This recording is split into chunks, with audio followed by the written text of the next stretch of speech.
Back and I'm better than ever. I think I got a vendetta. Oh, now they call me, I seen them. All of those times getting severed. What is up? So, en route to the gym, we have started the diet, the pre-prep diet, which is really exciting. And the whole purpose of this video is to discuss what a pre-prep diet is, why would you do it, why am I doing it. I'm basically just explaining the approach with this diet phase. So we are in week 1 of a 15-week diet. And yeah, we are into the 3rd session today will be within the diet. So I've done upper, I've done legs, we're going in for push now. And we'll show you that push session.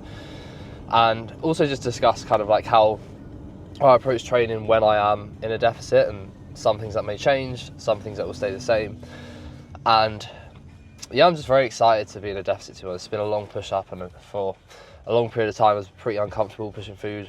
It's also from a time perspective I found quite hard, because this is also the busiest I am with business. So it's like when you're really busy with coaching, and at the same time I'm having to eat loads of food, and it's taking me like 30 minutes to eat a meal. It gets quite difficult to juggle both, especially also when I'm looking after Milo as well.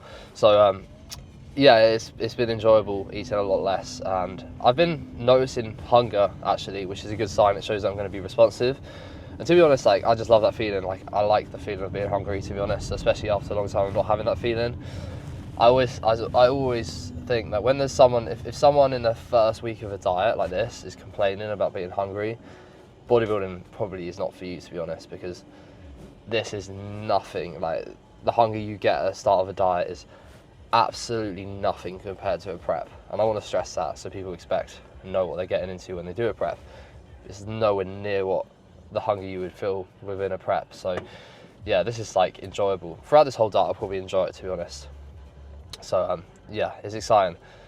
I'm 2 kilos down. I actually lost the majority of that weight in a day, and it's kind of held a bit, but yesterday was my rest day, and whenever I have a rest day, whenever I diet, it always goes up a little bit. So I think we'll probably see another new low tomorrow. So yeah, responding quick. I might pose, I might not, because this is 100% the worst point of a diet. It's like when you're flat and fat at the same time. It's not the nicest feeling, fat and flat. Yeah, it's like you need to give it a couple weeks first to actually start to see your shape come through, to kind of balance out the flatness you carry. But we'll see. I'll see how I feel. But yeah, we'll see you in the gym.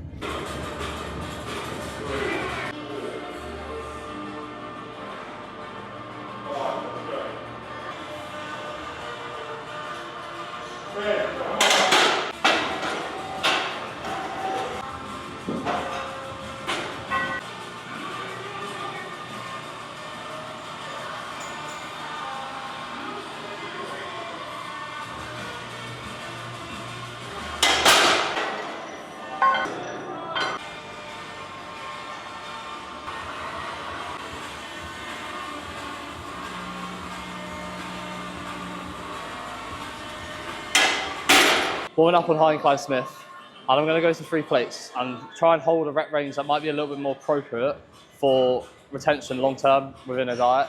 So sometimes the best thing you can do when you're trying to retain something is just understand that the ability to fight a heavier load, like a lower rep set, is not going to be there. When, you know, like a 5-6 rep set relies on a lot more stability, but also the margin for error is so much smaller when you're doing a set like that. You misgroove 1 rep, you can throw off your whole set. Then you potentially just lost a set there where you could have carried or created a nice amount of stimulus. So for myself, it's a case of, yes, I've done 3 and a 5 aside, and 3 and a 5 and a 2.5 aside. I've even done 3.5 on the high incline. Now it's a case of me going, look, 3 plates, let's just keep running that. I'll keep retaining it. Once I know that it's going to creep down to 6 reps, back off again, go down the load. And that's fine, like, it's fine to do that. I'm not losing muscle during that process. I'm going to be getting a lot lighter, I'm going to have less leverages. So I will need to back off at a certain point. If you're lifting the same amount of weight when you're 10 kilos lighter, you're probably not doing your bulk the right way. You're probably not training hard enough.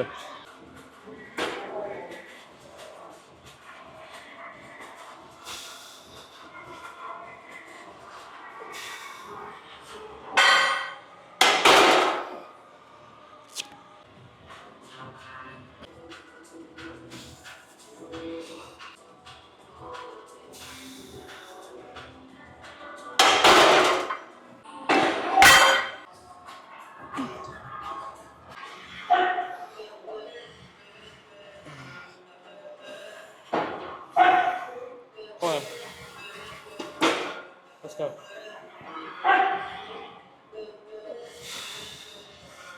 Nice. Come on. Yep. And again. Yes. Yep. Come on.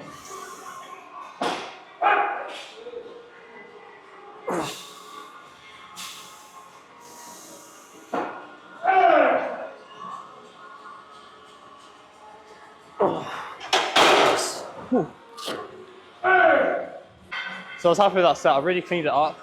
So yeah, it was kind of close to 6 reps. Like I said, you don't want to be doing like 5 or 6 reps, but I was in complete ownership throughout the entirety of that set. But I was controlling that weight in every part of the rep. You need to make sure that's the case when you're dieting. If you lose control, you'll rely on momentum. So everything to right into that stretch position, to coming out of it, I'm in complete control. I'm not letting it, you know, push me into like elasticity or like a quick change of direction. And that's really the key thing when you're trying to make sure you have quality sets, is absolute control from start to finish.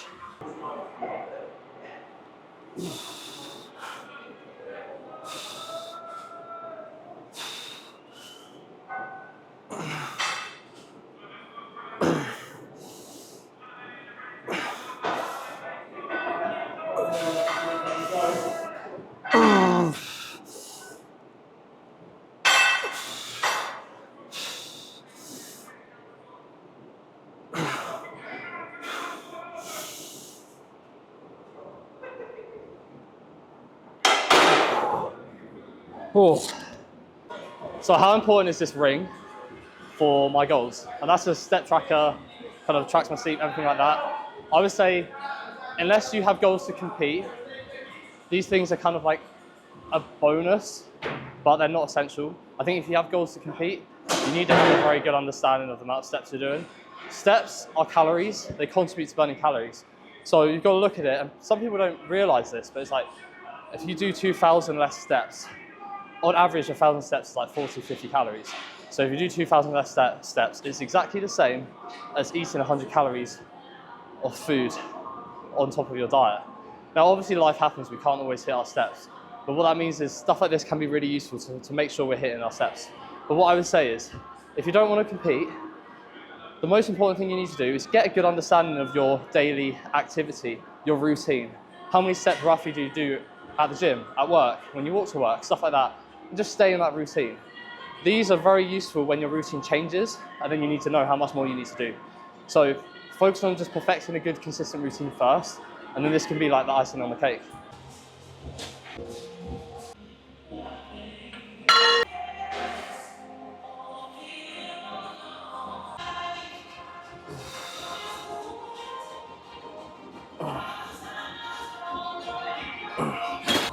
It's important to recognize when a resistance profile in a machine can sometimes cause joint issues. So on this press, it's quite heavy in the stretch.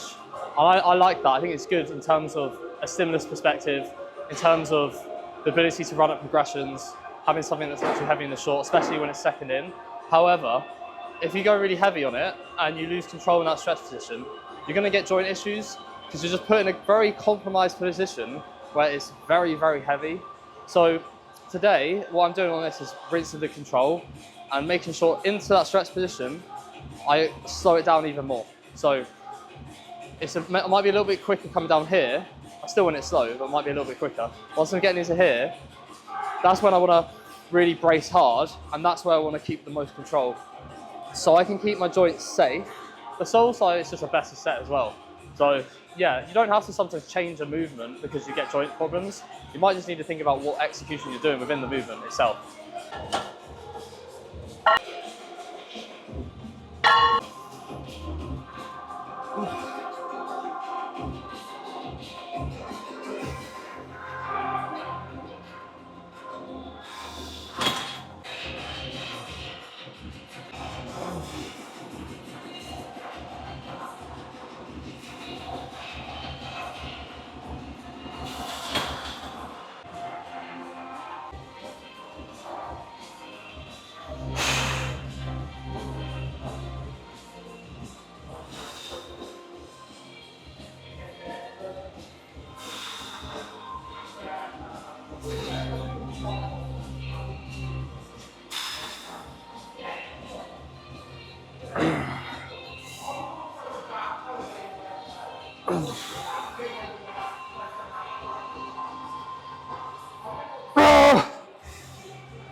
So I think this whole session today is about me like just dropping my ego, not really caring if I lift a little bit less. And that might sound weird because you're taught to chase progressions, but ultimately, you know, I have that self-awareness within myself that when I'm in a surplus and getting heavier, I sometimes do throw it around a bit with my training. So this is a bit of a reset, and that's fine.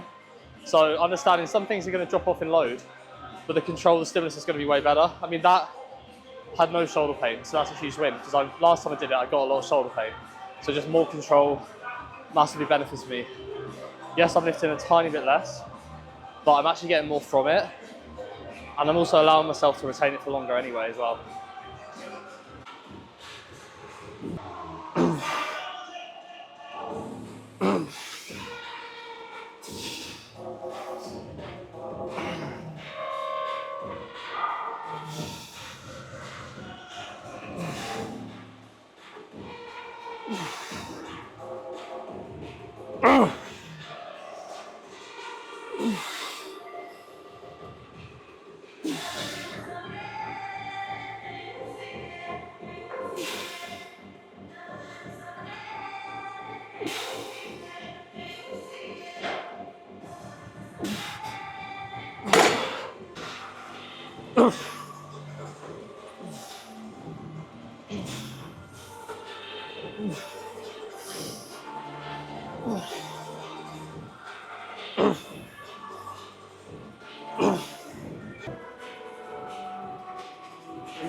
So you'll notice on this fly, I'm not moving my body at all.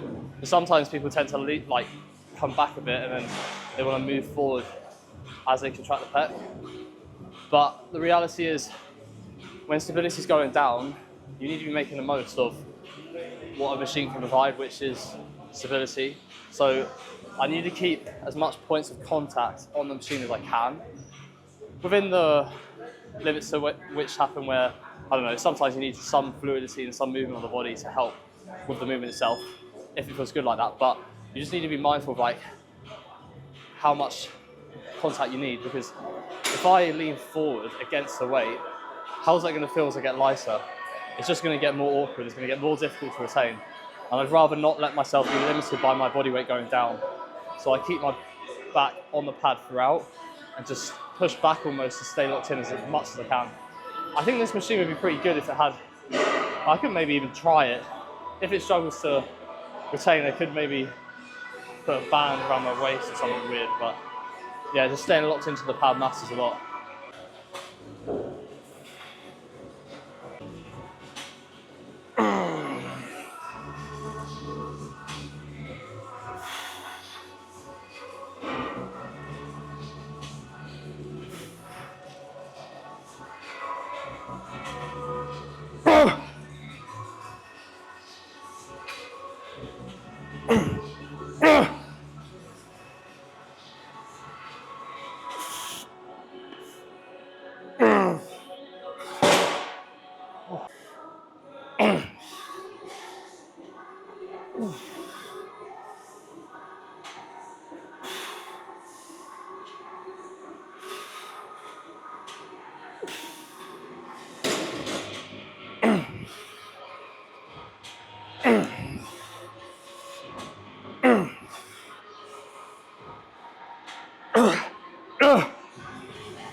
I've just recently changed the low incline lying cuff lateral to a actual lying on the floor cuff lateral.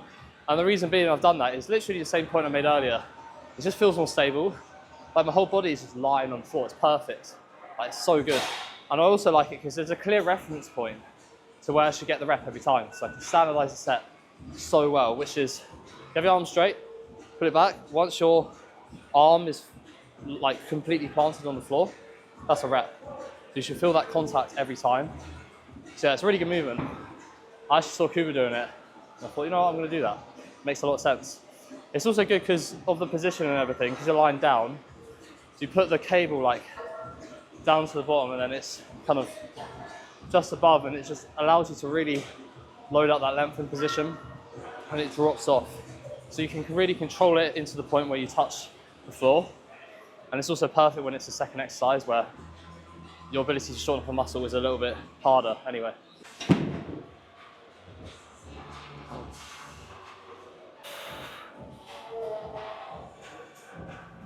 Oh.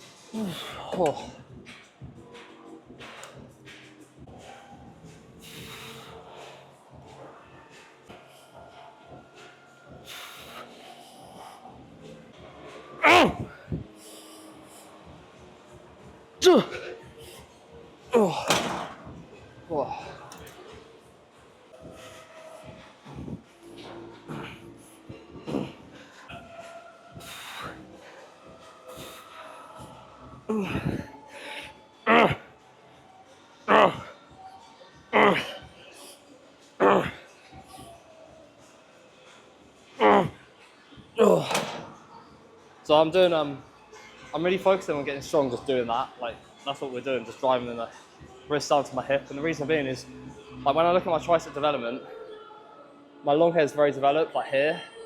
This isn't as developed in my eyes, so when I hit like a front double, my tricep hang is quite good. That's your long head.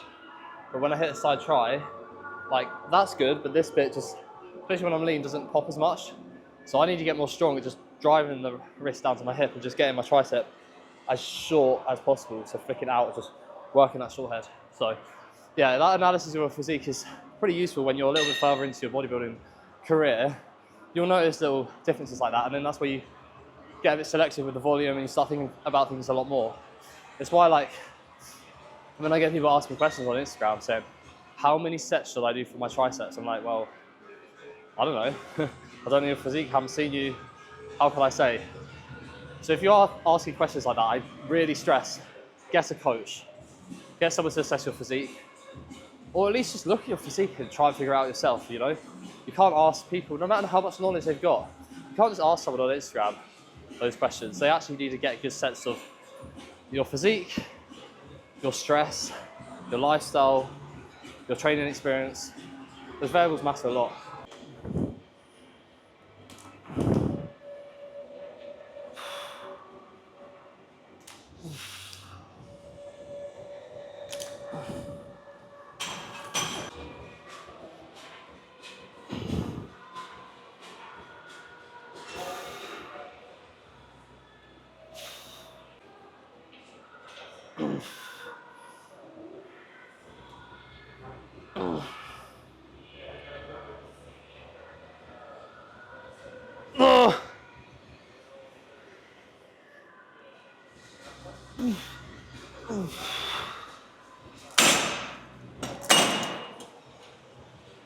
Oh, it's a bit awkward, but it feels pretty nice.